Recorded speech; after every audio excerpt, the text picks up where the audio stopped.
അയോധ്യയിൽ ധർമ്മധ്വജാരോഹണം ഇന്ന് പ്രധാനമന്ത്രി നരേന്ദ്രമോദി നിർവഹിക്കും.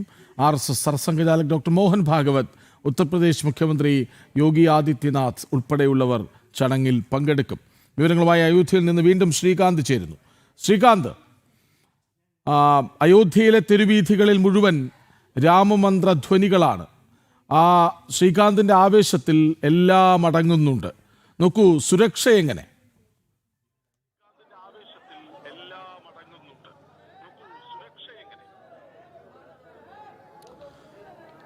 കൃഷ്ണരാജ്, ഡൽഹി ചെങ്കോട്ട സ്ഫോടനത്തിന്റെ ഭീകരാക്രമണത്തിന്റെ പശ്ചാത്തലത്തിൽ കനത്ത സുരക്ഷയാണ് അയോധ്യയിൽ എമ്പാടും ഒരുക്കിയിട്ടുള്ളത്. 3 ടയർ സുരക്ഷ എന്ന് വേണമെങ്കിൽ പറയാം. അതായത് കൃഷ്ണരാജ്, ഇപ്പോൾ ചില ദൃശ്യങ്ങൾ കൂടി നമുക്ക് കാണിക്കാം. അതായത് ഭക്തജനങ്ങൾ ഈ പ്രദേശത്തേക്ക് എത്തി, അവർക്ക് ക്ഷണമുള്ള ആളുകൾ ഇവിടേക്ക് എത്തി ക്ഷേത്രത്തിലേക്ക് പോകുന്ന ആ ദൃശ്യങ്ങൾ കൂടി നമ്മുടെ ക്യാമറാമാൻ കൃഷ്ണകുമാർ അത് ഒന്ന് കാണിച്ചു തരും. ഇനി സുരക്ഷയിലേക്ക് വന്നാൽ 3 ടയർ സുരക്ഷയാണ് ഒരുക്കിയിട്ടുള്ളത്. ഒന്ന്, സ്റ്റേറ്റ് പോലീസിൻ്റെ സുരക്ഷ ഒരുക്കിയിട്ടുണ്ട്. രണ്ടാമതായി ഇവിടെ അർദ്ധസൈനിക വിഭാഗങ്ങളുടെ സേവനം കഴിഞ്ഞ ഏതാണ്ട് ഒരാഴ്ചയായി ഇവിടെ ഏർപ്പെടുത്തിയിട്ടുണ്ട്.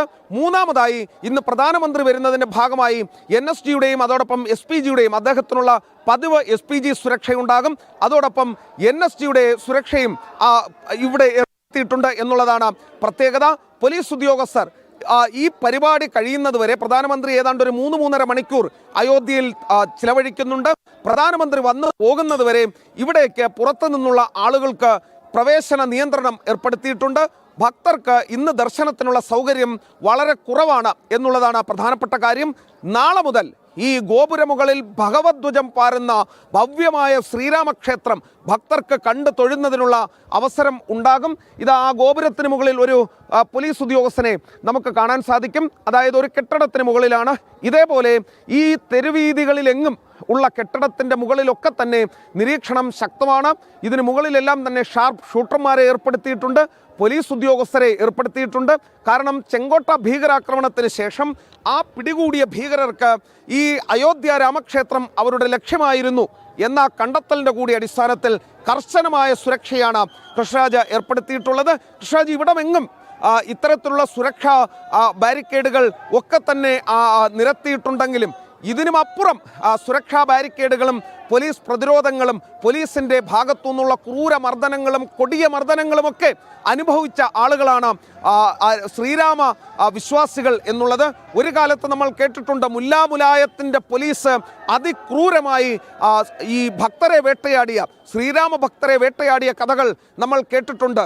92 കാലഘട്ടത്തിൽ നടന്ന കൊടിയ വേട്ട, കോത്താരി സഹോദരന്മാരുടെ ജീവത്യാഗം, ഇതൊക്കെ തന്നെ ഈ അയോധ്യ ശ്രീരാമക്ഷേത്രത്തിന് വേണ്ടി, ഭഗവാൻ ശ്രീരാമചന്ദ്രന് വേണ്ടി, സരയുവിൽ ഭഗവാൻ ശ്രീരാമചന്ദ്രന് ആരതി അർപ്പിക്കുന്നതിന് വേണ്ടി ആയിരുന്നു എന്നുള്ളതാണ്.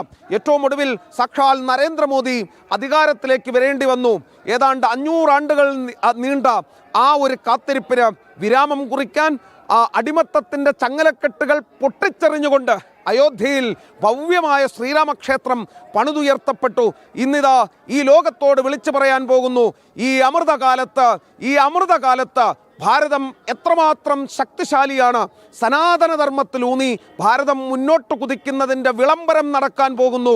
അയോധ്യ ശ്രീരാമക്ഷേത്രത്തിന് മുകളിൽ ഈ ഭഗവദ്ധ്വജം പാറിച്ചുകൊണ്ട് കൃഷ്ണരാജ, ഇതിൽ പരം എന്താനന്ദം എന്ന് പറഞ്ഞറിയിക്കാൻ കഴിയില്ല. കാരണം ഈ നിമിഷം, ഈ സുദിനം അയോധ്യയിലെ തെരുവീതികളിലെങ്കിലും എത്തിപ്പെടാൻ സാധിച്ചത് ഏറ്റവും മനോഹരമായ ദിവസം എന്ന് തന്നെ പറയേണ്ടി വരും. കൃഷ്ണരാജ്, ശ്രീകാന്ത് തന്നെ നേരത്തെ പറഞ്ഞു, ഇതിൻ്റെ പശ്ചാത്തലത്തിൽ ജീവത്യാഗങ്ങളുടെ പോരാട്ടത്തിൻ്റെ വലിയ ചരിത്രമുണ്ട്. നോക്കൂ, പ്രാണപ്രതിഷ്ഠ എത്രമാത്രം അഭിമാനകരമായ നിമിഷമാണ് ഭാരതീയർക്കാകെ സമ്മാനിച്ചത്.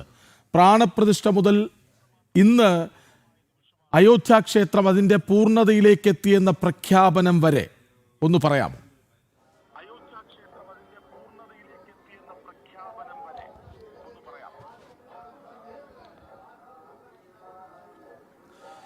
കൃഷ്ണരാജ്, നമ്മളേവരും കാത്തിരുന്ന, ഈ രാജ്യമൊന്നാകെ കാത്തിരുന്ന, സനാതന ധർമ്മ വിശ്വാസികൾ കാത്തിരുന്ന ചടങ്ങായിരുന്നു പ്രാണപ്രതിഷ്ഠ എന്നുള്ളത്. അതായത് ഒരു കാലത്ത് നമ്മൾ മുഗളന്മാർക്കെതിരെ പോരടിച്ചു അയോധ്യയിൽ ശ്രീരാമക്ഷേത്രത്തിന് വേണ്ടി. അതിനുശേഷം ബ്രിട്ടീഷ് ഇന്ത്യയിൽ ബ്രിട്ടീഷുകാരോട് നമ്മൾ പൊരുതി നിന്നു ഈ അയോധ്യയിൽ ശ്രീരാമക്ഷേത്രത്തിന് വേണ്ടി. അതിനും ശേഷം കോൺഗ്രസിൻ്റെ നേതൃത്വത്തിലുള്ള സർക്കാരുകൾ മാറി മാറി വന്നു. അവരോട് നമ്മൾ പല ഘട്ടങ്ങളിൽ പോരടിച്ചു ഈ ഭവ്യമായ ശ്രീരാമക്ഷേത്രം പണിയുന്നതിന് വേണ്ടി. പക്ഷേ ഒരു ഘട്ടത്തിൽ പോലും ആ ക്ഷേത്രം പണിതുയർത്താനോ ആ ക്ഷേത്രവും അതോടൊപ്പം തന്നെ ശ്രീരാമ ഭക്തരെയും ഏറ്റെടുക്കാനോ ആരും തന്നെ ഉണ്ടായിരുന്നില്ല എന്നുള്ളതാണ് വസ്തുത. ഏറ്റവും ഒടുവിൽ ആ മഹാരഥൻ വേണ്ടി വന്നു. ഈ ക്ഷേത്രവുമായി ബന്ധപ്പെട്ട് ഇവിടെ ഉറങ്ങിക്കിടന്ന ഉറക്കത്തിലാണ്ട ഹിന്ദു വിഭാഗത്തിൻ്റെ സനാതനധർമ്മ വിശ്വാസികളുടെ ഉള്ളിലേക്ക് തീക്കോരിയിടാൻ ആ മനുഷ്യൻ വേണ്ടി വന്നു. സാക്ഷാൽ ലാൽ കൃഷ്ണ അഡ്വാനി. അദ്ദേഹത്തിൻ്റെ രഥമുരുണ്ട വഴികളിലാണ് ഇന്ന് ശ്രീരാമമന്ത്രം മുഴങ്ങുന്നത്. അദ്ദേഹത്തിൻ്റെ രഥമുരുണ്ടത് ഈ നാട്ടിലെ കോടിക്കണക്കായ സനാതനധർമ്മ വിശ്വാസികളുടെ ഹൃദയത്തിലൂടെയാണ് എന്നുള്ളത് എടുത്തു പറയേണ്ടി വരും. ഉറക്കം വിട്ടെഴുന്നേറ്റു അവർ. പ്രക്ഷോഭപാതയിലേക്ക് വന്നു. 90കളിലെ ആ പ്രക്ഷോഭം നമ്മൾക്കെല്ലാവർക്കും അറിയാവുന്നതാണ്. അതിനുശേഷം 2014 നരേന്ദ്രമോദി സർക്കാർ അധികാരത്തിലേക്ക് വരുന്നു. പിന്നെയും നീണ്ട നിയമ പോരാട്ടങ്ങൾ. ഒടുവിൽ സുപ്രീം കോടതിയിൽ ഹിന്ദു വിശ്വാസികൾ, സനാതനധർമ്മ വിശ്വാസികൾ, ശ്രീരാമ വിശ്വാസികൾ വിജയം കൈവരിക്കുന്നു. അതായത് ഭവ്യമായ ശ്രീരാമക്ഷേത്രം ഉണ്ടായിരുന്നു അയോധ്യയിൽ, അത് തച്ച് തകർത്താണ് ഇവിടെ തർക്കമന്ദിരം പണിതത് എന്നുള്ള ആ ഒരു വിധിയിലേക്ക് എത്തുന്നു. പിന്നീട് ദ്രുതഗതിയിലായിരുന്നു ചടങ്ങുകൾ. അയോധ്യ ശ്രീരാമ ജന്മഭൂമി തീർത്ഥക്ഷേത്ര ട്രസ്റ്റ് രൂപീകരിക്കുന്നു. ചമ്പത് റായിയുടെ നേതൃത്വത്തിൽ അതിന് നേതൃത്വം നൽകുന്നു. തുടർന്ന് ഈ ക്ഷേത്ര നിർമ്മാണത്തിന് വേണ്ടിയുള്ള നടപടികളിലേക്ക് കടക്കുകയാണ്. കൃഷ്ണരാജ്, ആ ദൃശ്യങ്ങളൊന്ന് കാണിച്ചു. എത്രയോ മനോഹരമായ ദൃശ്യങ്ങൾ. അതായത് പ്രായം ചെന്ന സന്യാസിമാർ, യുവാക്കൾ, അങ്ങനെ ഈ ജെൻസിയെയൊക്കെ കുറിച്ച് പറയുന്ന, ജെൻസി തെരുവിലിറങ്ങണമെന്ന് ആഹ്വാനം ചെയ്യുന്ന രാഷ്ട്രീയക്കാരുള്ള കാലമാണ്. ആ രാഷ്ട്രീയക്കാരോട് പറയാനുള്ളത്, നിങ്ങൾ കണ്ടു നോക്കൂ, ജെൻസി തെരുവിൽ തന്നെയുണ്ട്. പക്ഷേ തോളിൽ കാവി ഷോൾ അണിഞ്ഞ് അവർ ജയ് ശ്രീരാം മന്ത്രങ്ങൾ മുഴക്കി. ഈ നാട്ടിൽ ഭാരതത്തിൻ്റെ ജെൻസി തെരുവിൽ തന്നെയുണ്ട്. അവർ രാം ജന്മഭൂമിയിലേക്ക് ഭഗവാൻ ശ്രീരാമചന്ദ്രൻ്റെ ദർശനത്തിനായി നടന്നു നീങ്ങുന്ന ആ ദൃശ്യങ്ങളാണ് നമുക്ക് കാണാൻ സാധിക്കുന്നത്. ഞാൻ പറഞ്ഞ ആ കാര്യത്തിലേക്ക് തിരിച്ചു വരാം കൃഷ്ണരാജ്. അതായത് അതിനുശേഷം ശ്രീരാം ജന്മഭൂമി തീർത്ഥക്ഷേത്ര ട്രസ്റ്റിൻ്റെ നേതൃത്വത്തിൽ ഭവ്യമായ രാമക്ഷേത്രം പണിതുയർത്തുന്നതിന് വേണ്ടിയുള്ള ശ്രമങ്ങൾ നടക്കുന്നു. അതായത് മുൻപെങ്ങും കണ്ടിട്ടില്ലാത്ത തരത്തിൽ ഏറ്റവും ഭംഗിയായി ഈ രാജ്യത്തിൻ്റെ അസ്തിത്വം ഉയർത്തിപ്പിടിക്കുന്ന, ഈ രാജ്യത്തിൻ്റെ സ്വത്വം ഈ ലോകത്തോട് വിളിച്ചു പറയുന്ന തരത്തിൽ ഭവ്യമായ രാമക്ഷേത്രം പണിതുയർത്തുന്നു. ഒടുവിൽ നരേന്ദ്രമോദി, നമ്മുടെ ഏറ്റവും പ്രിയപ്പെട്ട പ്രധാനമന്ത്രിയുടെ നേതൃത്വത്തിൽ, യോഗി ആദിത്യനാഥിൻ്റെ സാന്നിധ്യത്തിൽ, RSS മേധാവി, RSS സർസംഘചാലക് ഡോക്ടർ മോഹൻ ഭഗവതിൻ്റെ സാന്നിധ്യത്തിൽ പ്രാണപ്രതിഷ്ഠാ ചടങ്ങുകൾ അയോധ്യയിൽ നടക്കുന്നു. പണി പിന്നെയും ദ്രുതഗതിയിൽ മുന്നോട്ട് പോയിക്കൊണ്ടിരുന്നു. ഇന്നിതാ ഈ ദിവസം, ഈ സുദിനം 2025 നവംബർ 25 ഇന്ന് പണി പൂർണ്ണമായും പൂർത്തിയായ അയോധ്യ രാമക്ഷേത്രത്തിൻ്റെ ഗോപുരമുകളിൽ കൊടി പാറിപ്പറക്കാൻ പോകുന്നു. ഭഗവദ്ധ്വജം പാറിപ്പറക്കാൻ പോകുന്നു. ആ ഭഗവദ്ധ്വജത്തിൽ ഈ സൂര്യൻ്റെ ചിത്രം ആലേഖനം ചെയ്തിട്ടുണ്ട്. അത് സൂര്യവംശത്തെ പ്രതിനിധീകരിക്കുന്നതാണ്. കൊവിതാര വൃക്ഷത്തിൻ്റെ ചിഹ്നമുണ്ട്. ഓം ചിഹ്നം അതിൽ ആലേഖനം ചെയ്തിട്ടുണ്ട്. അങ്ങനെ ഈ ഏറ്റവും നീണ്ട പോരാട്ടങ്ങൾക്കൊടുവിൽ ഒരുപക്ഷെ ഒരു ക്ഷേത്രത്തിന് വേണ്ടി, ഒരു ധർമ്മത്തിന് വേണ്ടി, ഒരു വിശ്വാസത്തിന് വേണ്ടി ഇതിനപ്പുറം വലിയൊരു പോരാട്ടം ഈ ലോകത്തെങ്ങും തന്നെ നടന്നിട്ടുണ്ടാകും എന്ന് തോന്നുന്നില്ല. മുൻപ് പല പടയോട്ടങ്ങളിലും നശിച്ച ആരാധനാലയങ്ങൾ പിന്നീട് വീണ്ടെടുക്കുക എന്നൊരു സങ്കല്പം പോലും ഉണ്ടായിരുന്നില്ല എന്നുള്ളതാണ് വസ്തുത. പക്ഷേ ശ്രീരാമ ജന്മഭൂമി, ശ്രീരാമക്ഷേത്രം എന്നത് ആളുകളുടെ ഹൃദയത്തിൽ കോറിയിട്ട, തലമുറകളോളം അവർ കൈമാറിപ്പോന്ന വികാരം കൂടിയായിരുന്നു. ഓരോ തലമുറയും അത് മനസ്സിലിട്ട് താലോലിച്ചു. ഏറ്റവും ഒടുവിൽ അനുയോജ്യമായ സമയത്ത് ഭവ്യമായ ശ്രീരാമക്ഷേത്രം പണിതുയർത്തി. ഏറ്റവും ഒടുവിൽ ഇതാ ആ ഗോപുരമുകളിൽ ഭഗവദ്ധ്വജം പാറിപ്പറക്കാൻ പോകുന്നു. ഈ ലോകത്തോട് നടത്തുകയാണ് ഭാരതം, ആ വിളംബരം നടത്തുന്നു.